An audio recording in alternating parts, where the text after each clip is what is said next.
Yo, Coach Liebs here, and this is episode 7 of Coach Talk, Tuesday, September 18th. And what's really on my mind today is how do you shift your perspective so that you can stay positive and energized even when things aren't necessarily going your way, even when you're not in the greatest of moods. And it's something that I've been thinking about a lot this week because it's so easy during this week. It's Bosco Bergen week. It's the biggest rivalry in New Jersey State history. It's the biggest rivalry in our school history. So it's easy as a player and a coach to stay positive and stay energized and stay focused because the stakes are so high. And the cost of winning is worth it. And there's so much to play for this Saturday that it's easy to stay focused. It's all you're thinking about. It's easy to be positive. Like every fiber in all of our bodies, we just want to win this game, and we'll do whatever it takes to get this win. But how do you maintain that same kind of energy? How do you maintain that same kind of focus and positivity throughout the grind of a long season? You know, like in New Jersey, we start practicing pretty much in June, and it goes, basically nonstop between 7-on-7 tournaments, practice during the week, things like that. It goes basically nonstop from June until, if we win a state championship, till December. So that's a long stretch. So what tactics? How do you shift your perspective, really? And I think this is relatable to all people. How do you shift your perspective to stay positive and stay energized, no matter what? And I think I've been thinking about that a lot. And you kind of got to just take a step back and humble yourself and think about the things in your life that you have now that, you once would have died for. And I have a kid who plays receiver who, he's a first year starter this year. And now he happens to be starting both ways for us. And last year, all he wanted to do was get on the field and start and prove himself and have a chance to contribute to the team. And he would have given anything for that. And now he's starting both ways. So whenever he's feeling down, or whenever he wants the ball more, or whenever he's not going as hard as in conditioning, it's a big tactic of mine to motivate him.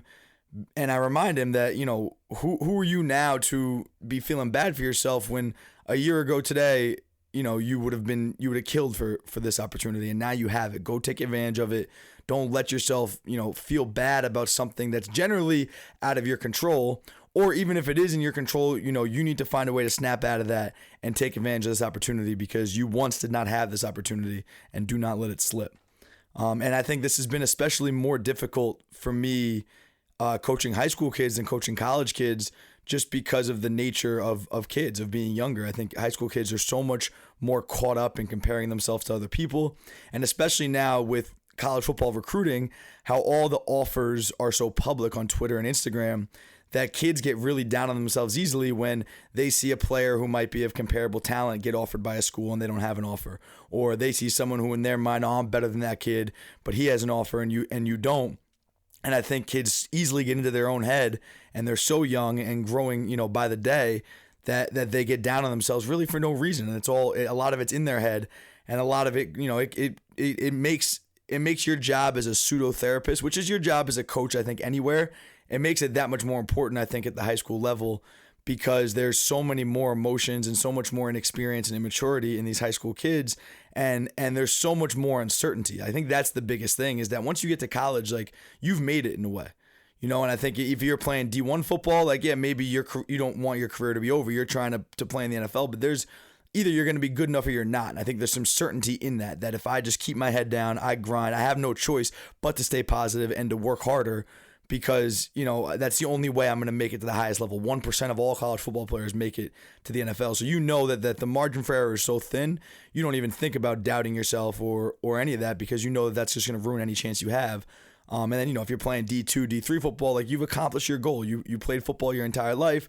You worked your butt off in high school to earn an opportunity to play football in college. And once you're there, there's a little bit more certainty to that. Like, yes, you're trying to push yourself to be greater than you were the day before. You want to play better next week. You want to maybe go from, a role player to a star player, whatever it might be. But there's some certainty in knowing that you have reached your destination as a college football player.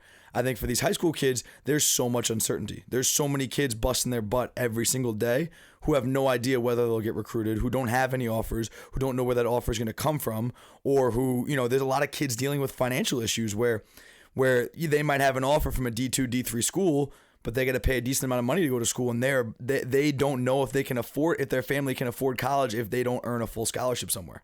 And that kind of uncertainty, I think kids carry that with them onto the field every single day, and it's something different to deal with because I have a lot of empathy for it. And it's hard for me when I've realized that those situations are going on in kids' heads. It's harder for me just to get after them and try to motivate them through force or yelling at them or threatening consequences. Like, you do have to be a lot more caring to the kids and a lot more understanding of the situation, because that's real life for them. There are kids who may not be able to go to school, may not be able to afford to go to school if they don't earn a full scholarship. There are kids who right now have no idea if they will have an opportunity to play college football anywhere, because they have not been offered yet. And I think that uncertainty makes it harder for them to keep their perspective positive. It makes it harder for them to stay energized every day and stay positive every day. And it's something that I need to do a better job of thinking of creative tactics to enhance their positivity and enforce positivity, whether it's in meetings, whether it's the tone I set before practice, whatever that is. I think as I grow as a high school coach and kind of learn the differences between high school and college, I have to find different ways to motivate these kids. And again, not necessarily this week. This is Bosco Bergen week. This week it's easy. Like, we're so laser focused on the task at hand. Like I said before, the stakes are so high. It's not really an issue this week. There's no one thinking about anything outside of winning this game on Saturday. But, as the season goes on and as kids get offered around them, as, people's situations change, how can I, bring positivity every day? How can I enforce that every day? How can I hold kids accountable to that? What kind of consequences can there be for, negative thought? Because I think anyone who knows me as a coach, I talk about the way you're talking to yourself, self-talk, more than any technique. Because I think that, I've said this on this podcast before, the way you talk to yourself precedes any physical ability you might have, because the way you talk to yourself is going to allow you to have poise in big moments. And if you don't have the ability to be poised and clear-headed in a big moment, then it doesn't matter how good of an athlete you might be if you can't execute your job to your maximum potential.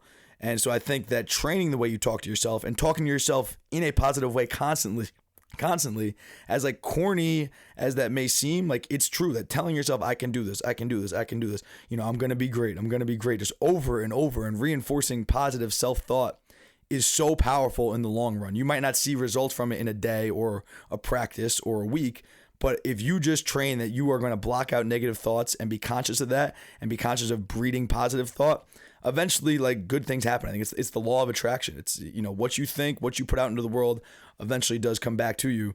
And I think that's a huge focus of mine for my players now at Bosco, because I think it's much more of an issue for them than it was for the kids at Rutgers or the kids at Wesleyan that I was coaching before. And I think it's an interesting, perspective shift for me, but also, going full circle, I got to make sure that I'm in a positive place and I'm energized every day, no matter what. And I talked about this a little bit yesterday, but no matter what goes on during the workday, no matter what goes on, in my social life or my personal life or whatever it might be, I better find a way to shift my perspective and be grateful for the opportunity I have, because this is such a blessing to be coaching at Don Bosco Prep, one of the greatest high school programs in the history of our country. It is such a blessing. So I better, get my mind right every day before practice and bring positivity and bring energy so that can be reflected. My kids can reflect that as well, and we can have a great practice every single day. So that's my thought for the day. On a Sideline Hustle note, the new Cutter's Glove Challenge for the week is going to be diving catches. By the time this comes out on IGTV and the podcast channels, you'll see the little cut up I made on Instagram and Twitter. Send in your best examples of a diving catch. I will be making a teach tape tomorrow that's focusing on embracing the fall and how you attach your eyes to the ball and use your body to kind of cover the ball up and embrace the fall so the ground never causes an incompletion.